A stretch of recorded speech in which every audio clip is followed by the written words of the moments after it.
So, first, I want to talk about the Bernie or bust narrative. It's one that feels satisfying, and it's rooted in the fact that most people have never voted for someone they like in their entire life. Our voting system is completely broken, and right now, only corporate candidates have a real shot at winning. As a result of this, the DNC has, once again, fielded a bland moderate with a terrible record who they expect progressives to go to bat for like their lives depend on it, which in a lot of cases is actually true considering how important healthcare is during a pandemic. The natural reaction to this is to say, fuck the DNC, I'm done supporting them.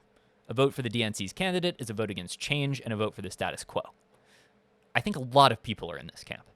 It feels intuitively like the right way to tell the DNC that we want a progressive candidate. But I want to take a closer look at what exactly not voting does. By not voting, you have some outcome that you're hoping for. For most people, it's that the DNC sees that they didn't vote and then listens to that, protest vote. So first, let's break down the idea that not voting represents a protest against the DNC. For a protest of this nature to be meaningful to the DNC, non-voters have to represent a significant political bloc. This isn't really realistic. People like voting. Non-participants will probably never be a significant enough portion of the voter base to have influence. But let's say it does happen. There's two possible outcomes of a significant progressive bloc not voting for Joe. The first is that Trump wins.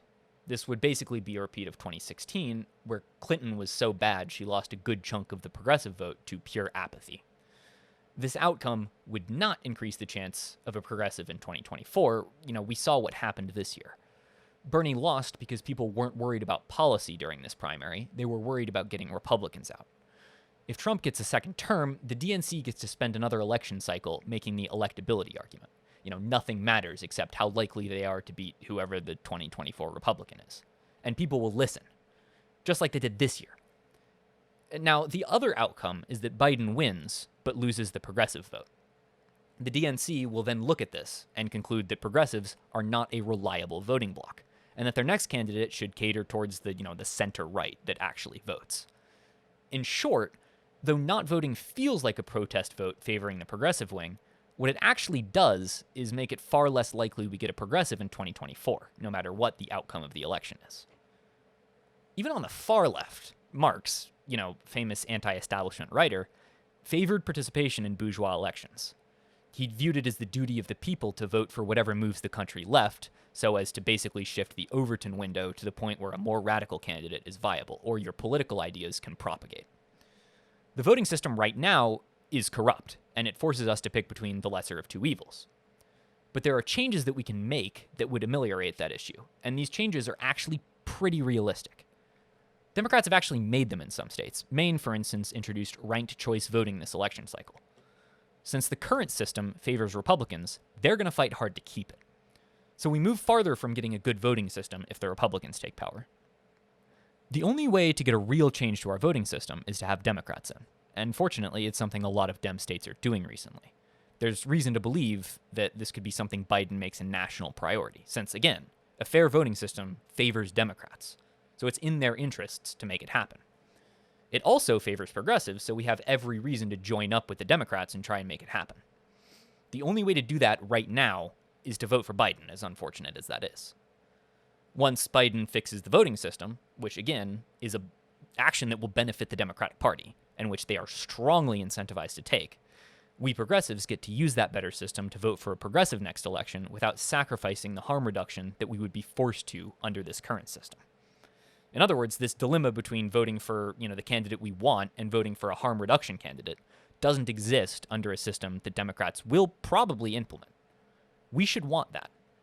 Not voting in this election doesn't get us closer to a better system, but voting for Biden could, as bad as it feels.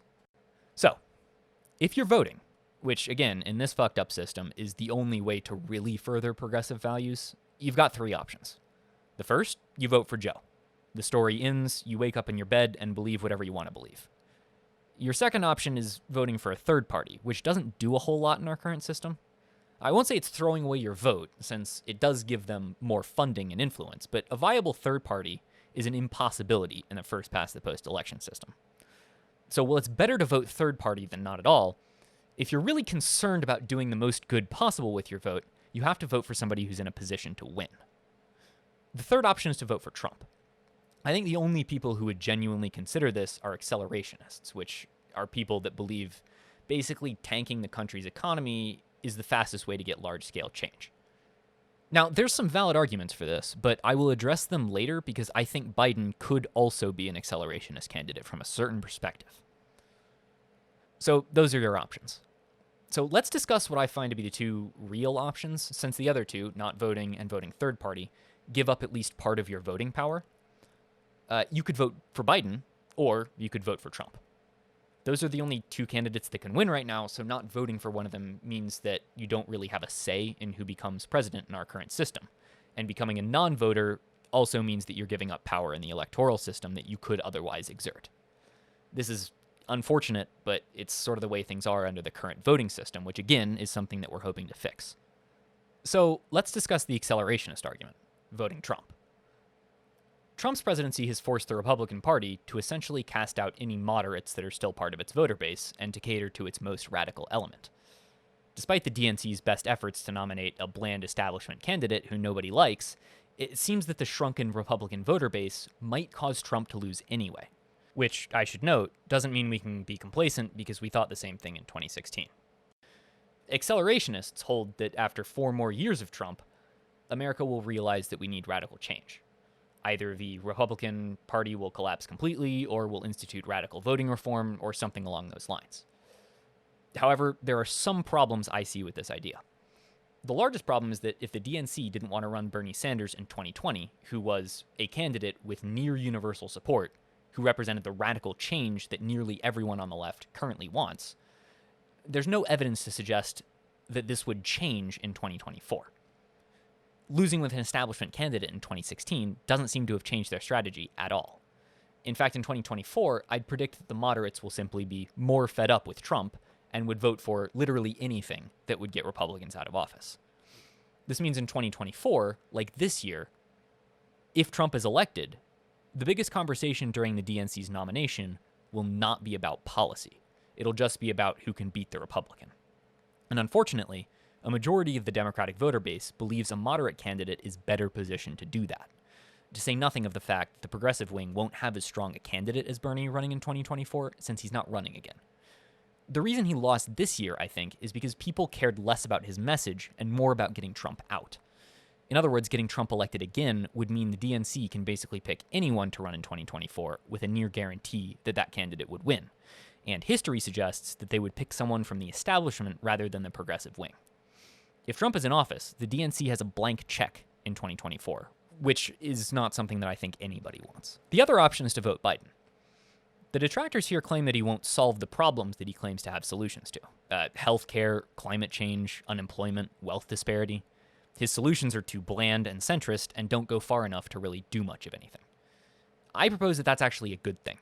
He won't solve these problems. He'll fail massively. The economy will continue to tank due to Corona and will come out in 2024 still under a massive recession. What this will show everyone is that electing an establishment Democrat didn't fix anything. The progressives have already taken down the Trump side. It's quite obvious to anyone who's avoided the alt-right pipeline that Republicans can't fix the problems we have in America today. Another term of Trump won't really further that cause. Anyone who's capable of realizing that already has. But a lot of Democrats right now feel that the reason that things are bad is because the Democrats aren't in power. If Biden were president, this would all be fixed. So if he gets into office, the progressive wing then gets to ruthlessly attack him for all of the problems that he is failing to solve, and hopefully make people realize that centrist Democrats aren't much better at fixing problems than Republicans are. In other words, I view 2020 to 2024 under Biden as an opportunity to move centrists further left, and really build up a base and demand for whoever the next progressive candidate will be. Under Trump, we'd be stuck attacking Republicans, which doesn't really do much to move the Democrat Party further left. But under Biden, we have the leeway to fight for a party that actually represents us. Personally, I'm rather looking forward to making Biden simps face, hard questions about why their milquetoast policies don't seem to fix anything. So that's why you should vote for Biden. Not because you like him, but because you dislike him as a candidate. Show the country that there needs to be real change, and it won't happen unless we primary in a real progressive, something that's exponentially more likely after a Biden administration than a Trump one. We get to fix our voting system, and we get to start attacking the establishment Democrats. They've had too long of a run of being the good guys. We can't criticize them too hard because it might contribute to a Trump victory, and frankly, I'm sick of it. Put Biden in office so I can fucking yell at him. Please. Hey, thanks for watching. If you liked the video, please subscribe to my SoundCloud and listen to my hot new mixes. Hit the bell button so you can see the, cool animation, and please yell at me in the comments if you think I'm wrong, because it really helps with engagement. Seriously though, thanks.